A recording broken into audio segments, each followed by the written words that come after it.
성공은 금수저만 가능한 거 아니야? 운이 좋은 사람들이나 성공하지. 어차피 나는 안 돼. 라고 생각하고 계신가요? 가난한 가정에서 노동력을 착취당하고 믿었던 동업자에게 배신당하고 파산, 전쟁, 여러 사업상의 위기를 겪었지만 모두 극복하고 엄청난 성공을 거둔 사람이 있습니다. 이미 여러분도 잘 알고 있는 월트 디즈니입니다. 오늘은 결코 순탄치 않았지만 자신의 일에 대한 열정과 끈기로 엄청난 성공을 거둔 월트 디즈니에 대해 알아보겠습니다. 월트 디즈니는 1901년 시카고에서 태어났습니다. 디즈니의 부모님은 아일랜드 캐나다계 이민자였고 여러 사업을 시도하였지만 성공하지 못했습니다. 이로 인해 디즈니 가족은 항상 재정적인 압박 속에서 살았다고 합니다. 디즈니는 어린 나이에 형과 함께 새벽 일찍 신문 배달을 하며 부모님을 도왔습니다. 디즈니의 아버지는 신문 판매 사업을 하고 있었고 디즈니는 어린 시절부터 아버지에게 용돈 한 푼 받지 못한 채 비가 오나 눈이 오나 아침 저녁으로 정확한 시간에 신문을 배달해야만 했습니다. 이때의 힘든 기억으로 디즈니는 평생 아버지와 서먹했고 어린이들이 따뜻함과 편안함 속에서 행복감을 느낄 수 있는 세계를 늘 꿈꾸었다고 합니다. 그 결과가 훗날 그가 건설한 디즈니랜드입니다. 디즈니는 어린 시절부터 그림에 재능이 있었지만 완고하고 냉혹했던 아버지는 디즈니의 재능을 달가워하지 않았습니다. 집안일을 돕느라 학업을 제대로 이어갈 수 없었던 디즈니는 아버지의 마지못한 허락을 받아 캔자스시 예술 디자인 학교에 입학해 체계적인 이론과 실기 교육을 받았습니다. 1917년 시카고로 이주한 디즈니는 고등학교에 입학했지만 학교 성적은 좋지 못했습니다. 학교 신문에 사파 등을 그리며 청소년기를 보내던 디즈니는 1차 대전 발발과 동시에 학교를 그만두고 군대에 자원 입대하려고 하였습니다. 이건 하루라도 빨리 아버지로부터 벗어나기 위한 시도였다고 합니다. 전쟁 후 캔자스로 돌아온 디즈니는 상업 광고를 제작하는 회사에 취직하면서 애니메이션 기술을 익혔습니다. 이 시기에 그는 움직이는 캐릭터와 이야기를 그리는 법을 배우며 자신의 그림 실력을 더욱 발전시켰습니다. 회사 생활 동안 디즈니는 평생의 친구이자 동업자 아이옥스를 만났습니다. 디즈니는 19살에 아이옥스와 함께 중고 카메라를 구입해 조그만 스튜디오를 설립하고 독립하였습니다. 디즈니는 지역 극장에서 상영할 1에서 2분짜리 만화 상업 광고를 제작하였고 신문 만화에 실린 내용을 옮긴 짧은 시리즈 애니메이션을 만들었습니다.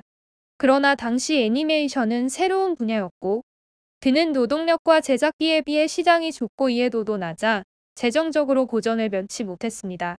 결국 디즈니는 재정적인 문제로 1923년 파산하고 말았습니다. 그러나 디즈니는 좌절하지 않았습니다. 디즈니는 당시 영화의 메카였던 할리우드에 입성했고 캔자스에서 만든 필름을 가지고 여러 스튜디오 문을 두드렸습니다. 다행히도 배급자이자 워너브라더스의 비서였던 마거릿 윙클러가 디즈니에게 관심을 보였고 작품을 보자마자 시리즈 배급 계약을 제의했습니다. 워너브라더스도 이를 긍정적으로 검토해 월트 디즈니의 작품이 워너브라더스를 통해 배급되기 시작했습니다. 형 로이와 함께 디즈니 브라더스 스튜디오의 첫 간판을 달게 된 디즈니는 캔자스에 남아있던 아이옥스를 할리우드로 불러들였고 스튜디오는 번창하기 시작했습니다. 그러나 열정과 달리 세상 물정에 어두웠던 디즈니 형제는 배급자가 마거릿 윙클러의 남편인 찰스 민츠로 바뀌면서 위기를 맞습니다. 찰스 민츠는 재정 위기에 몰린 디즈니 형제들부터 저작권과 판권을 넘겨받고 많은 돈을 빼돌리면서 디즈니와 갈등을 빚기 시작했습니다. 찰스 민츠는 작품에도 간섭을 해오기 시작했고 디즈니 형제를 제외한 애니메이터들을 빼돌려 다른 회사를 차리고 애니메이션을 제작하기 시작했습니다. 당시 디즈니 형제들에게 남아있었던 사람은 친구 아이옥스 뿐이었다고 합니다. 찰스 민츠로부터 완전히 속은 것을 알게 된 디즈니는 분노에 찼지만 재정적으로 궁핍한 상황에서 법적인 소송을 할 여력도 없었습니다. 뉴욕의 배급사로부터 계약이 해지된 사실을 알고 돌아오는 길에 디즈니는 짧은 시나리오를 썼고 그 시나리오의 주인공은 쥐였습니다.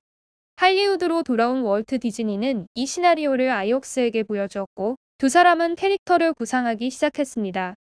쥐를 모티브로 한 이 캐릭터는 처음에는 귀엽고 선량한 이미지가 아니었지만 아이옥스의 손을 거치며 단순하고 귀여운 캐릭터로 거듭났는데 이 캐릭터가 바로 미키마우스입니다.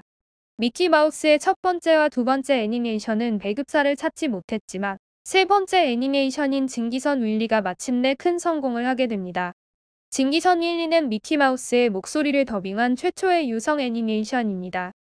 미키 마우스는 증기선 윌리의 성공 이후 많은 단편 애니메이션에 등장하며 대중적 인기를 얻었습니다.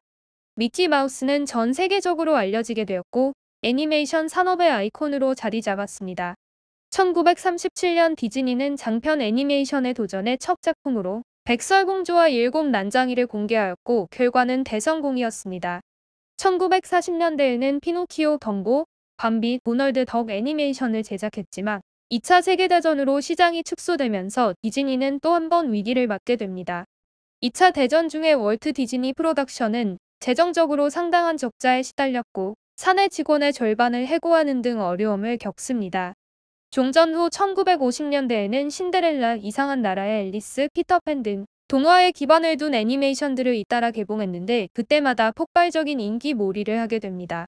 1955년 디즈니는 오랫동안 구상했던 테마파크인 디즈니랜드를 개장합니다. 개장 초기에는 몇 가지 문제점이 있었으나 디즈니랜드는 곧 인기를 끌기 시작했습니다. 디즈니랜드는 많은 방문객을 끌어모았고 가족 중심의 테마파크로서 큰 성공을 거두었습니다. 1950년대 초반 월트 디즈니는 텔레비전이 중요한 매체가 될 것임을 인식했습니다. 당시 텔레비전은 빠르게 성장하는 산업이었으며 디즈니는 이를 통해 더 많은 사람들에게 자신의 작품을 알릴 수 있는 기회로 보았습니다. 디즈니랜드와 미키마우스 클럽을 통해 방송업계에서도 큰 성공을 거두었습니다. 1964년에는 애니메이션과 실사를 합성한 영화 메리 포핀스를 제작해 생애 처음으로 아카데미 작품상 후보에 오르는 쾌거를 이뤄냈습니다. 디즈니는 1966년 폐암으로 투병하다 사망하게 됩니다. 디즈니는 평생 흡연자였고 흡연으로 인한 건강 문제로 세상을 떠나게 됩니다. 월트 디즈니는 가난과 사업 실패, 여러 위기에도 불구하고 포기하지 않고 도전하는 끈기가 있었습니다. 또한 뛰어난 창의력, 비전과 혁신, 사업 감각은 그에게 큰 성공을 가져다 주었습니다. 월트 디즈니는 애니메이션과 엔터테인먼트 산업에 큰 영향을 미쳤으며 그가 만든 디즈니 제국은 계속해서 성장하고 있습니다. 마지막으로 디즈니가 남긴 명언으로 오늘의 영상 마무리하겠습니다. 당신이 꿈꿀 수 있다면 당신은 그것을 이룰 수 있습니다. 우리가 한 가지 사실을 놓치지 않기를 바랍니다. 이 모든 것이 작은 쥐에서 시작되었다는 것입니다. 생각하세요. 믿으세요. 꿈을 꾸세요. 그리고 마지막으로 도전하세요. 이기고 지는 것의 차이는 대부분 포기하지 않는 데 있습니다. 우리는 계속 전진하고 새로운 문을 열고 새로운 일을 하고 있습니다. 왜냐하면 호기심이 계속해서 우리를 새로운 길로 인도하기 때문입니다.